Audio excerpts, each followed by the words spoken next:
देश की राजधानी इस वक्त एक बहुत विकराल समस्या से जूझ रही है और वो ये है कि पानी से तड़प रही है, यानी प्यास से तड़प रही है और पानी की जबरदस्त किल्लत है। लेकिन दूसरी तरफ सियासत भी हो रही है।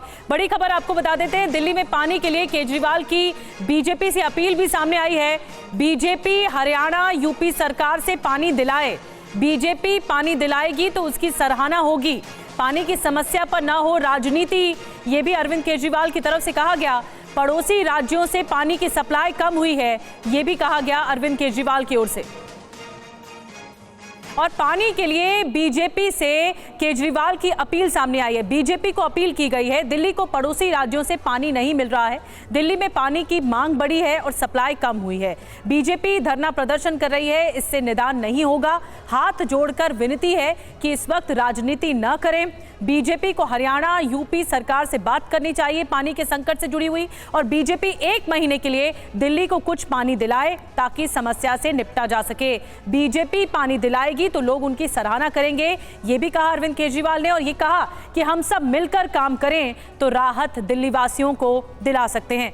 और हम आपको बीजेपी का प्रदर्शन भी आगे दिखाएंगे, लेकिन पहले दिल्ली के 2 अलग अलग इलाकों की तस्वीर आपको दिखाने जा रहे हैं, जिससे आपको दिल्ली के जल संकट का अंदाजा लग पाएगा कि कितने लोग परेशान हैं। सबसे पहले पूर्वी दिल्ली के गीता कॉलोनी का हाल आप देख रहे हैं इस वक्त स्क्रीन पर। यहाँ पानी के लिए त्राहिमाम मचा हुआ है, लोग अपने अपने कंटेनर लेकर लाइन में खड़े हैं, वाटर टैंकर का इंतजार कर रहे हैं। और इतनी ज्यादा दुविधा है लोगों के लिए कि वाटर टैंकर आने के बाद भी सबको पानी नहीं मिल पा रहा है।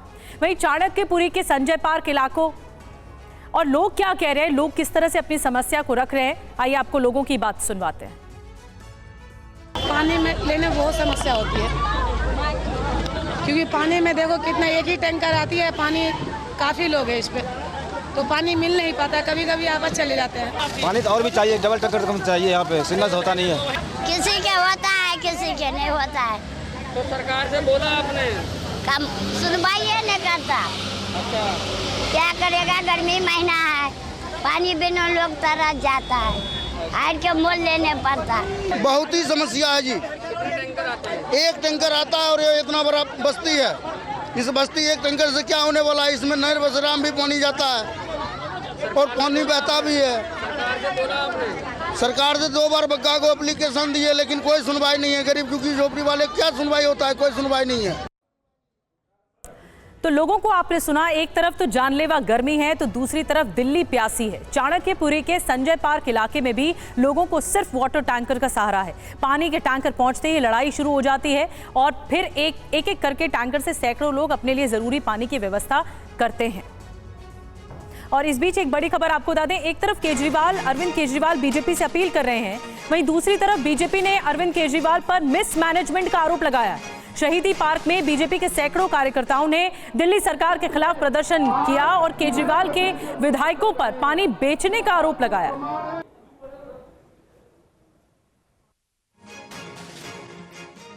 आप लोग यहाँ पर सड़कों पर उतरे हैं आज जिसके खिलाफ, इस समस्या की। दिल्ली में पानी की किल्लत है, दिल्ली में लोग पानी के लिए परेशान है, दिल्ली में पानी नहीं आ रहा है और इसका एक आदमी जिम्मेदार है, वो अरविंद केजरीवाल, उनका प्रशासन, उनके मंत्री जो सिर्फ बड़बोली बयानबाजी करते हैं, झूठ बोलते हैं। दिल्ली में कुप्रबंधन है, इन्होंने पानी समेटने का इंतजाम नहीं किया, जिसका नतीजा दिल्ली को भुगतना पड़ रहा है। 2019 में खुद मुख्यमंत्री ने टीवी पे आकर कहा था 2024 तक दिल्ली की हर टूटी में पानी आएगा। कहाँ है वो टूटियां, कहाँ है पानी? लोग एक एक बूंद के लिए तरस रहे हैं, लड़ रहे हैं, हत्याएं हो रही है लोगों की, माताएं बहनें सड़कों पे खड़ी हैं गर्मी में।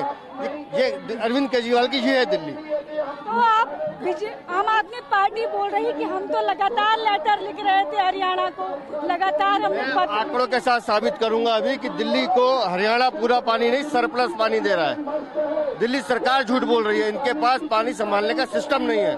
बर्बादी है पानी की, 54% पानी बर्बाद कर देते हैं ये। अगर उस पानी की बर्बादी रोक लेते तो दिल्ली के हर घर में पानी होता। ये अरविंद केजरीवाल के भ्रष्टाचार के कारण दिल्ली की जनता प्यासी मर रही है। तो जनता जो है दिल्ली की, वो पानी की त्रासदी झेल रही है, लेकिन एक तरफ दूसरी तरफ सियासत भी हो रही है। हमारे साथ 2 सहयोगी इस वक्त दिल्ली से जुड़े हुए हैं। दिल्ली के शहीदी पार्क से हमारे साथ शालिनी वाजपेयी जुड़ रही हैं, जहां बीजेपी का प्रदर्शन चल रहा है। तो दूसरी तरफ दिल्ली के संगम विहार से सुमंत भी हमारे साथ जुड़े हैं, उनके साथ कई लोग मौजूद हैं जहाँ पानी को लेकर मारामारी मची हुई है। सुमंत, मैं आपके पास आ रही हूँ। अरविंद केजरीवाल अपील कर रहे हैं बीजेपी से कि हरियाणा और यूपी सरकार से पानी मंगवाएं, तो बीजेपी मिसमैनेजमेंट का आरोप लगा रही है, लेकिन लोग क्या कह रहे हैं? आपके पीछे काफी जनता खड़ी हुई है, लोगों से बातचीत कीजिए। बिल्कुल बिल्कुल बिल्कुल निधि, देखिए मैं आपको बता दूं कि एक और जैसे जैसे दिल्ली में झुलसाने वाली गर्मी बढ़ी है, पानी का संकट, कई इलाकों में पानी का संकट है। इस बीच जहां एक और बीजेपी और आम आदमी पार्टी के बीच सियासत हो रही है, जमीन पे क्या हालात हैं, लोगों को क्या मुश्किलें हो रही है, जानने के लिए इस वक्त हम दक्षिणी दिल्ली के संगम विहार इलाके में मौजूद है। निधि, सबसे पहले मैं आपको तस्वीरें दिखाऊंगा। जैसे ही इस इलाके में लोगों को पता चला कि TV9 भारतवर्ष की टीम ये जानने आई है कि लोगों को क्या समस्या है, आप ये तस्वीरें देखिए कि कितनी बड़ी तादाद में ये महिलाएं यहां इकट्ठा हो गई हैं। आप देखिए तस्वीरें पूरे इलाके में, ये देखिए सब लोग खड़े हो गए हैं और अचानक सब लोग अपने आप कहने क्या क्या दिक्कत हो रही है आप लोगों की। माथे पे आप बाल्टी लेके क्यों खड़ी हैं, बताइए। पानी की बहुत समस्या है, पानी नहीं है घर में, पानी नहीं है। नहीं। कैसे काम चल रहा है इस गर्मी में आप लोगों का? 12 रुपया की 15 रुपया की लेता बोतल बोतल। तो आप लोग क्या जो स्थानीय विधायक है और बाकी लोगों से मिलने क्या कहते हैं? नहीं मिलता है, पीने के भी पानी नहीं मिलता। एक हफ्ता से नहाया भी नहीं हूँ, पीने का पानी भी नहीं मिल रहा? नहीं, 20 रुपए बोतल भी नहीं मिलता है।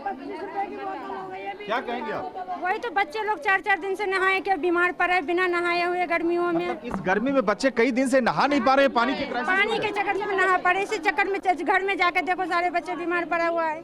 बिल्कुल, तो आप देख सकते हैं निधि, कुछ और लोगों से जल्दी से बात करते हैं, बताइए क्या कहें? नहीं है, पानी नहीं है। 4 दिन से संग उससे केव लोग से पानी ढो ढो के ला रहा मेरा बेटा, बीमार हो गया, 4 दिन हो गया जिसे बुखार चलते दिव्यांग भी हैं, इनसे क्या कहेंगे, कितनी परेशानी हो रही है पानी की वजह से? परेशानी बहुत ज्यादा परेशानी है, कहाँ देखो कुछ भी नहीं हो रहा।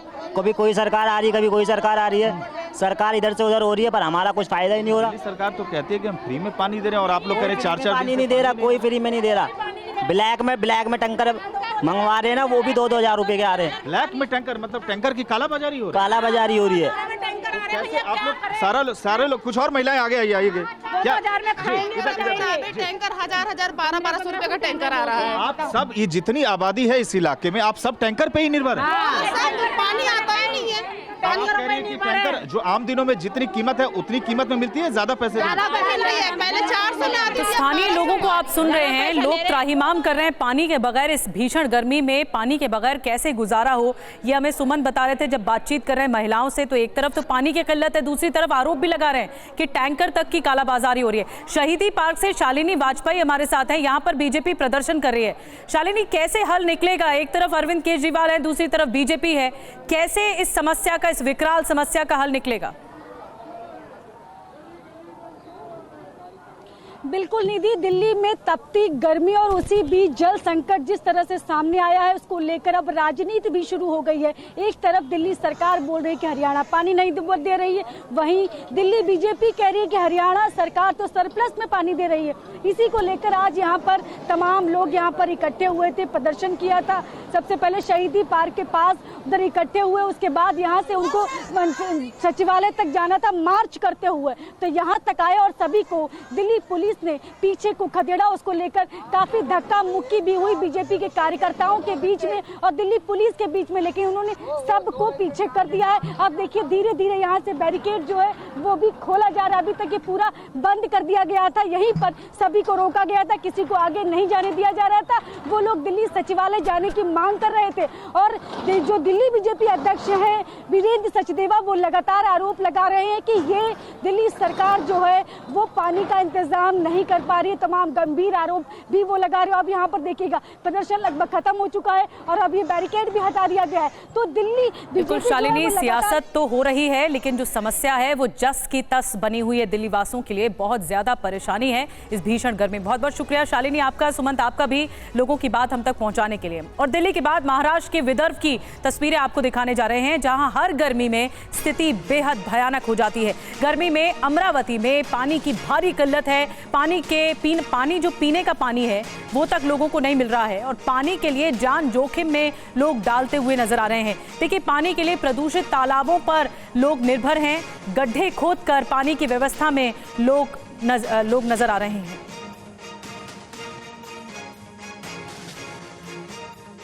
पानी क्या करेंगे अब? ये पानी हम वापर भी रहा पीने के लिए भी, और बीमार लाचार उसी से हमारे बढ़ गया। आज उनको आज तक भी उनका नज़र में दिख रहा नहीं क्या? वाटर सप्लाई वाले हैं, नगर परिषद वाले हैं, नगर सेवक सबके सेवा करता बोले, आए फिर उनको दिख रहा नहीं आज तक भी कि मरियमपुर के अंदर क्या हो रहा है क्या नहीं हो रहा, कुछ पता ही नहीं ले रहा कोई भी। हर एक गांव में टाकी है, पानी का बोर है। हमारे गांव में बोर नहीं लगता बोले तो हमको टाकी चाहिए सरकारी। ये टाकी सड़ गया, सरकारी टाकी है, सड़ गया, फिर उसका भी रिपेयरिंग नहीं कर रहा है। रिपेयरिंग तो भी करके देना था तो हमारे को सुविधा होता था। तो लोगों की दुविधा आप देखिए, एक तरफ भीषण गर्मी है तो दूसरी तरफ पानी को तरस रहे हैं और गड्ढे खोदकर पानी निकाला जाए। ये तस्वीरें आपको बिग वॉल के जरिए दिखाते हैं। जो ये स्टील की मटकी इनके पास है और उसमें देखिए गड्ढा यहाँ पर खोदा गया है इन महिलाओं की तरफ से और यहाँ से गंदा पानी अपनी मटकी में भरा जा रहा है।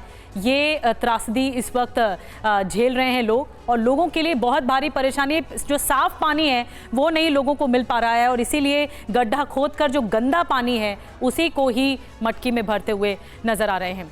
और एक और बड़ी खबर आपको बता दें, देश के कई राज्यों में गर्मी से हालात बहुत खराब हो चुके हैं। बिहार में गर्मी से 55 लोगों की मौत हो गई है। सिर्फ औरंगाबाद में 12 लोगों की जान चली गई है। अलग अलग अस्पतालों में 20 लोग भर्ती हैं। स्वास्थ्य विभाग ने आंकड़े जारी किए हैं। हाहाकार मच गया है, इतनी गर्मी पड़ रही है। तो एक बार फिर से आपको बता दें, बिहार में गर्मी इन्हें सारे रिकॉर्ड तोड़ दिए हैं। 55 लोगों की जान चली गई गर्मी की वजह से। सिर्फ औरंगाबाद में 12 लोगों की जान गई है। अलग अलग अस्पतालों में 20 लोग भर्ती हैं। स्वास्थ्य विभाग ने आंकड़े जारी किए हैं कि कितना त्राहिमाम गर्मी के लिए मचा हुआ है। और आपको बता दें, कुछ आंकड़े और सामने आए कि किस तरह गर्मी मौत बांट रही है। सिर्फ बिहार में गर्मी की मार से मौतें नहीं हो रही हैं, बल्कि देश के दूसरे राज्यों में भी हालात बहुत भयानक हैं। आपको दिखाते हैं अलग अलग राज्यों में कितनी मौतें हुई हैं। उत्तर प्रदेश में 162 लोगों की जान चली गई है। बिहार में 55 लोगों की जान गई है। झारखंड में 9 लोगों की, राजस्थान में 5 लोग की और ओडिशा में 41 लोगों की सिर्फ और सिर्फ गर्मी की वजह से जान गई है। और पटना से बिहार में क्योंकि बहुत ज्यादा हाहाकार मचा है, गर्मी ने सारे रिकॉर्ड तोड़ दिए हैं। रूपेश कुमार और ज्यादा जानकारी के साथ हमारे साथ जुड़े हैं। रूपेश, क्या प्रशासन कदम उठा रहा है गर्मी से निपटने के लिए? 55 से ज्यादा मौतें बिहार में केवल हुई।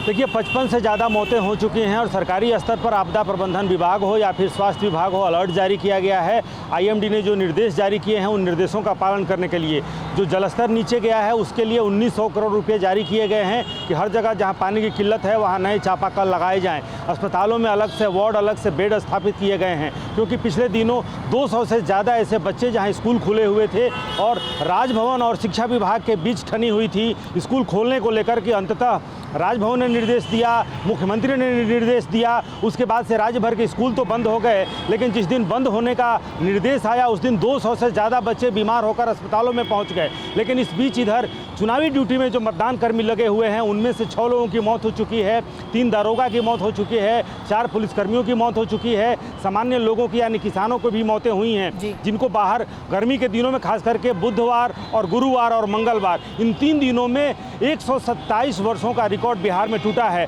कभी भी 48.2 डिग्री 47 से ज़्यादा कभी भी बिहार में तापमान नहीं रहा है, लेकिन इस बार 127 वर्षों के बाद लगातार 40 के ऊपर तापमान बना हुआ है। रुपेश, मैं आपको रोक रही हूँ, माफ कीजिए, क्योंकि लेकिन सबसे ज्यादा पीड़ित जो है वो किसानों से लेकर बच्चे तक इस भीषण गर्मी से परेशान है। मध्य प्रदेश से खबर है, मध्य प्रदेश के अशोकनगर में लड़की के अपहरण की कोशिश हुई है, किडनैपिंग की कोशिश हुई, सरेआम घर से लड़की के अपहरण की कोशिश हुई। विरोध करने पर लड़की के पिता और भाई से मारपीट तक की गई है। भीड़ के जमा होने पर लड़की छोड़कर फिर बदमाश भाग खड़े हुए। एक आरोपी की इस मामले में गिरफ्तारी हुई है और बाकी की तलाश की जा रही है। अशोकनगर की तस्वीरें आपको दिखा रहे हैं। एक तरफ देखिए कैसे लोहे की रॉड लेकर पहुंचे ये लोग और एक लड़की के किडनैपिंग की कोशिश कर रहे हैं। उसके बाद लड़की विरोध करती है, भीड़ ने फिर देखा तो फिर बदमाश जो रहे वो भाग खड़े हुए। 1 साल से परेशान कर रहा था मुझे और मेरे साथ गलत काम कर रहा था और मुझे जान से मारने की धमकी देता था मेरे घर वालों को और मुझे ब्लैकमेल करता था। जब चाहे मैं मना करती थी तो मुझसे कहता था तुझे जान से मार दूँगा। शादी तय हो गई तो वो मुझे ज़बरदस्ती ले जाने लगा। मैंने मना करा तो मेरे घर पे आ गए, मेरे पापा को और मेरे भाई को खूब मारा, 4 भाइयों ने मिलकर। कौन थे? क्या नाम? शाहरुख, समीर, तौफीक, कालू। तो ये घटना बहुत डरावनी है और अशोकनगर, जो कि मध्य प्रदेश में अशोकनगर में हैवानियत की सारी हदें तक पार हो गई। काफी दिनों से इस लड़की को ब्लैकमेल किया जा रहा था आरोपियों की तरफ से। आरोपियों ने लड़की का वीडियो भी बनाया था। लड़की की शादी कहीं और तय होने के बाद अपहरण की कोशिश की गई, किडनैपिंग की कोशिश की गई और लड़की के पिता और भाई ने बदमाशों का विरोध किया, उन्हें तक पीटा गया। बदमाशों ने लड़की के पिता और भाई के साथ मारपीट की। कालू उर्फ सलीम खान और उसके दोस्तों पर आरोप लगा है। पुलिस ने मामला दर्ज कर एक आरोपी को इस मामले में गिरफ्तार किया है और इस पूरे मामले में पुलिस ने 4 आरोपियों के खिलाफ केस दर्ज किया है। पुलिस ने और क्या कुछ कहा, आपको सुनाते हैं। ये धारा 341, 376 और धारा 506 के अंतर्गत प्रकरण पंजीबद्ध किया गया था, जिसमें धारा 366 भी बढ़ाई गई कि जब पहला घटनाक्रम घटित हुआ था उसकी तो कोई सूचना ही पुलिस को नहीं दी थी, लेकिन जब 6:45 बजे ये दोबारा लड़ाई हुई तो उस लड़ाई पर पुलिस को सूचना प्राप्त हुई। जैसे ही पुलिस को सूचना प्राप्त हुई, पुलिस की चीता मोबाइल और 100 मोबाइल तत्काल प्रभाव से वहाँ पहुँची। पुलिस द्वारा जो पहला प्रकरण पंजीबद्ध हुआ है उसमें 4 आरोपियों के खिलाफ कार्रवाई की गई है और जिसमें एक समीर है, शाहरुख है, कालू और सलीम है और जोधा है। और आइए खबरों में अब आगे बढ़ते हैं। प्रधानमंत्री नरेंद्र मोदी ने 2047 तक विकसित भारत का लक्ष्य दिया है, लेकिन भारत तभी विकसित हो सकता है जब समुद्र से लेकर हिमालय तक भारतवर्ष की सभी सीमाएं अभेद्य और भारतीय सेना आत्मनिर्भर स्वदेशी हथियारों के साथ नंबर 1 बन जाए। इसकी पूरी तैयारी भी है। कल भारत ने स्वदेशी air to surface missile Rudram का सफल परीक्षण भी किया और बहुत जल्द भारत की दूसरी परमाणु शक्ति से चलने वाली सबमरीन INS अरिघात भी सेना को मिलने वाली है।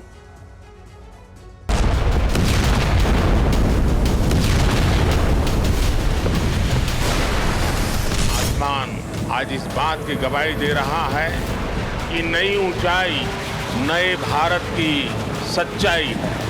आज देश नई ऊंचाइयों को छू भी रहा है और उन्हें पार भी कर रहा है।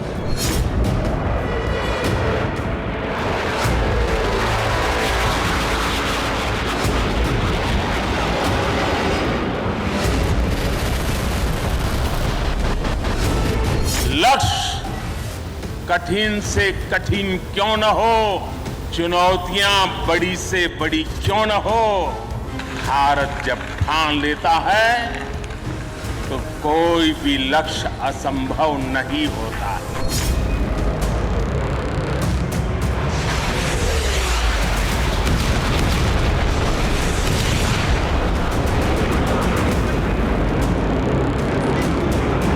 अरिहंत की सफलता देश के लिए एक बहुत बड़ी, एक बेमिसाल उपलब्धि है।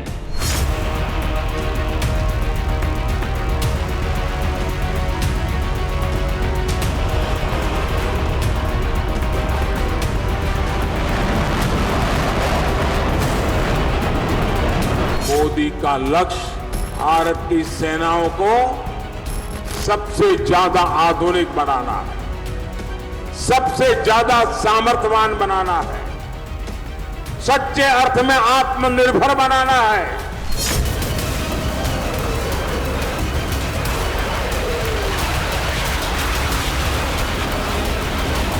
मैंने लाल किले से कहा था, यही समय है, सही समय है।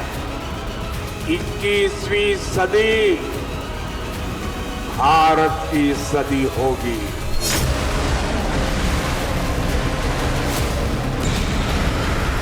मोदी विकसित भारत के लिए काम कर रहा है।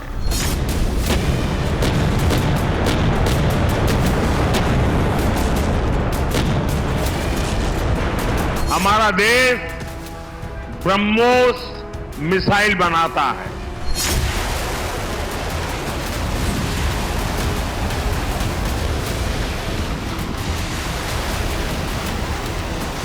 आज हम रक्षा क्षेत्र में आत्मनिर्भर भारत की ओर मजबूती के साथ आगे बढ़ रहे हैं।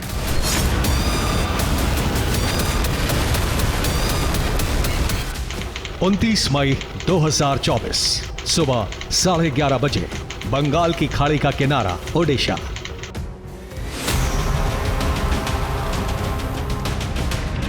सुखोई 30 MKI ने समंदर के ऊपर उड़ान भरी।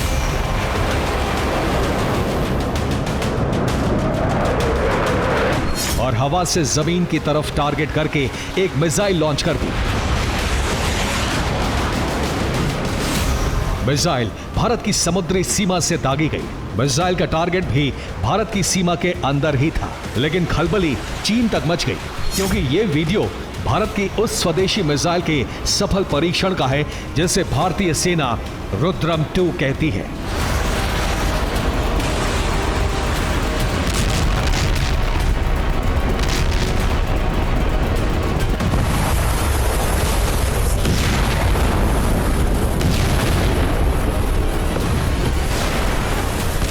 रेंज 350 किलोमीटर से ज्यादा। टारगेट जमीन पर बने दुश्मन के सर्वेलांस, कम्युनिकेशन, रेडार और कमांड और कंट्रोल सेंटर।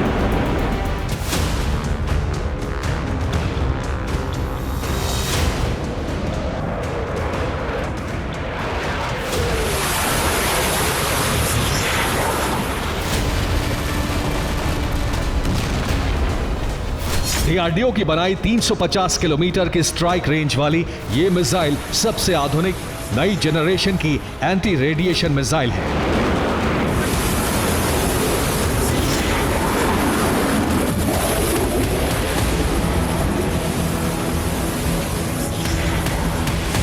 जब ये मिसाइल उड़ान भरती है तो दुश्मन को ना तो रडार पर उसकी जानकारी मिलती है और ना ही उसका कोई हीट सिग्नेचर रिलीज होता है, लेकिन ये रेडियो फ्रीक्वेंसी छोड़ने या रिसीव करने वाले किसी भी टारगेट को निशाना बना सकती है।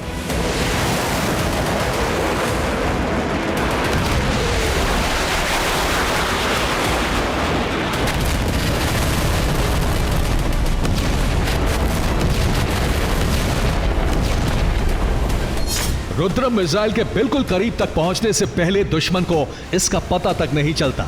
दुश्मन को जब तक इसका पता चलता है तब तक उसके खेमे में खलबली मच चुकी होती है।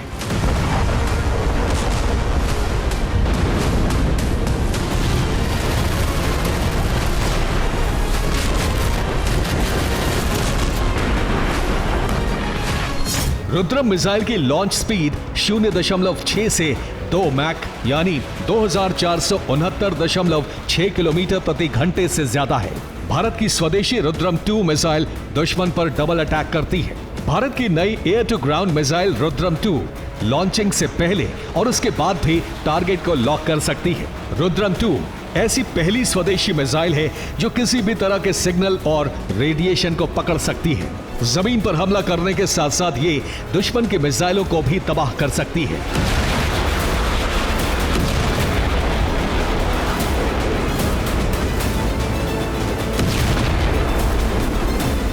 परीक्षण में रुद्रम 2 मिसाइल ने 350 किलोमीटर दूर के टारगेट को सटीक तरीके से हिट किया।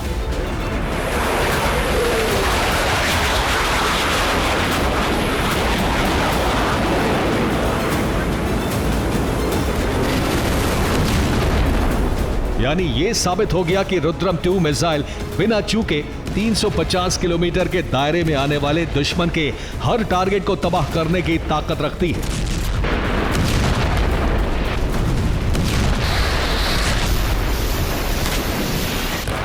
लेकिन रुद्रम 2 की रेंज इस बात पर निर्भर करती है कि फाइटर जेट कितनी ऊंचाई पर उड़ान भर रहा है।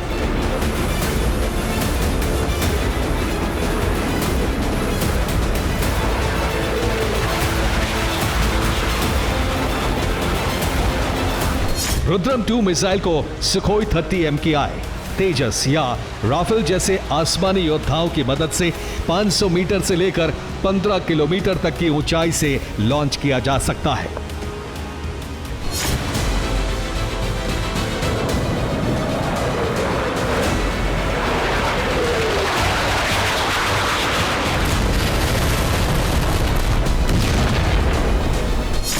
भारत की सबसे आधुनिक स्वदेशी air to ground missile Rudram 2 को दुश्मन किसी भी तरह चकमा नहीं दे सकता। ये हर हीट सिग्नेचर, सिग्नल और रेडिएशन रीड करती है। लेकिन अगर दुश्मन इससे बचने के लिए अपने रडार सिस्टम को शट डाउन भी कर दे, तब भी वो रुद्रम के कहर से बच नहीं सकता।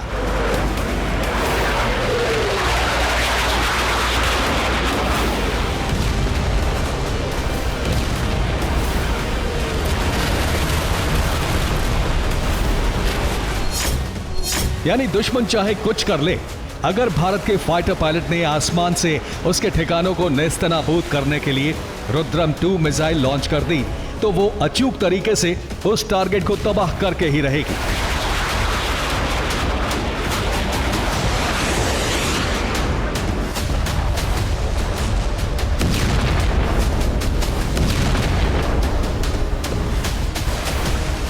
इसका एक मतलब ये भी है कि अब इंडियन एयरफोर्स को पीओके और उसके नजदीक पाकिस्तान के आतंकी अड्डों को तबाह करने के लिए पाकिस्तान में दाखिल होने की जरूरत नहीं होगी।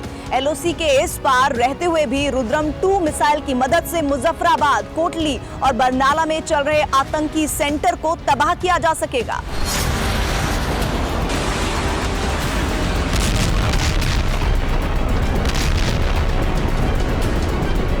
जो आतंक का सरपरस्त देश हमें आंखें दिखाता था, धमकियां देता था, आज उनकी हैसियत वैसी हो गई है, न घर का न घाट का।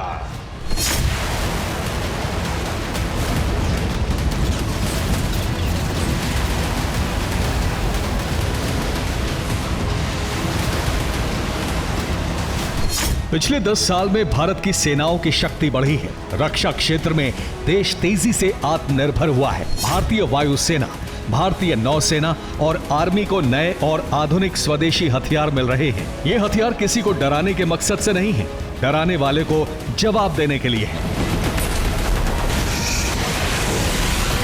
डरना है तो वो डरे, और भारत न किसी को डराना चाहता है, लेकिन भारत हमें डराने वालों को कभी भी बख्शेगा नहीं, ये भी साफ है।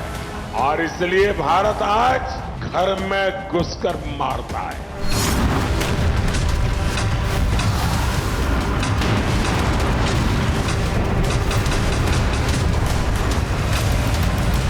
भारत की सबसे नई स्वदेशी air to ground Rudram 2 missile की एक और बड़ी खासियत है, इसे इस तरह डिजाइन किया गया है कि बड़े एयर अटैक से पहले ये दुश्मन के रडार में आए बिना दुश्मन के एयर डिफेंस सिस्टम को पूरी तरह तबाह कर सकती है, जिससे हमारे फाइटर जेट्स को क्लियर स्पेस मिल जाएगा और वो बिना जोखिम में आए दुश्मन को खाक में मिलाकर सकुशल वापस लौट आएंगे।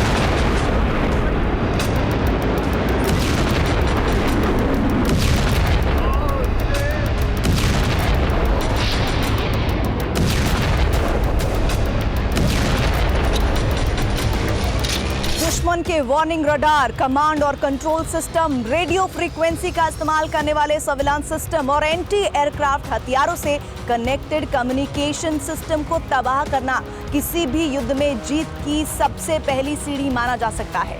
और हिंदुस्तान की सबसे नई रुद्रम 2 मिसाइल इनमें से हर एक काम को कर सकती है।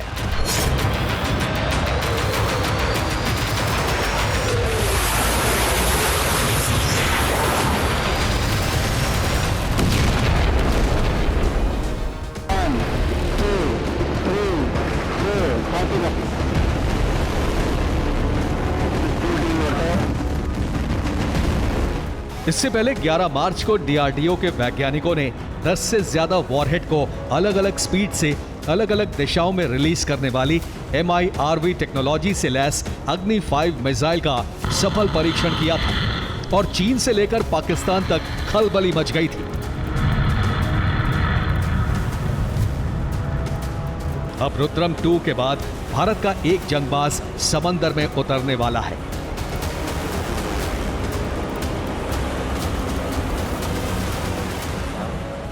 बहुत जल्द भारतीय नौसेना को आईएनएस अरिहंत के बाद अपनी दूसरी nuclear powered ballistic missile submarine INS Arighat मिलने वाली है। इससे भारत की ताकत समंदर में कई गुना बढ़ जाएगी।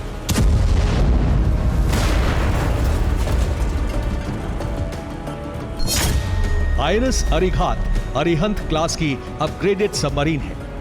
इसके सभी समुद्री ट्रायल्स लगभग पूरे हो चुके हैं। 2024 के आखिर तक भारत की दूसरी परमाणु पनडुब्बी आईएनएस अरिघात के भारतीय नौसेना को मिलने की पूरी उम्मीद है।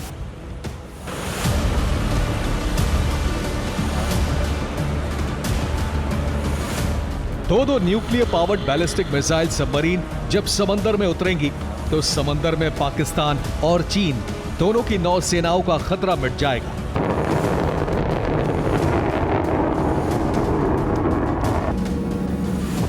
इसके अलावा हम रूस से तीसरी न्यूक्लियर सबमरीन भी लीज पर लेने जा रहे हैं। ये 3 परमाणु पनडुब्बियां भारत के तीनों समुद्रों के लिए अभेद्य कवच बन जाएंगी। भारतीय सेना को नंबर 1 बनाने और 2047 तक भारत को विकसित बनाने के लिए ऐसे अभेद्य रक्षा कवच जरूरी है। आईएनएस अरिघात सबमरीन को विशाखापत्तनम स्थित शिप बिल्डिंग सेंटर में बनाया गया है। 6000 टन डिस्प्लेसमेंट वाली इस पनडुब्बी की लंबाई 111.6 मीटर है, बीम 11 मीटर और ड्राफ्ट 9.5 मीटर का है। यानी ये विशालकाय पनडुब्बी है जो पानी के अंदर 980 से 1400 फीट की गहराई तक जा सकती है। परमाणु शक्ति से चलने की वजह से इसकी रेंज असीमित है।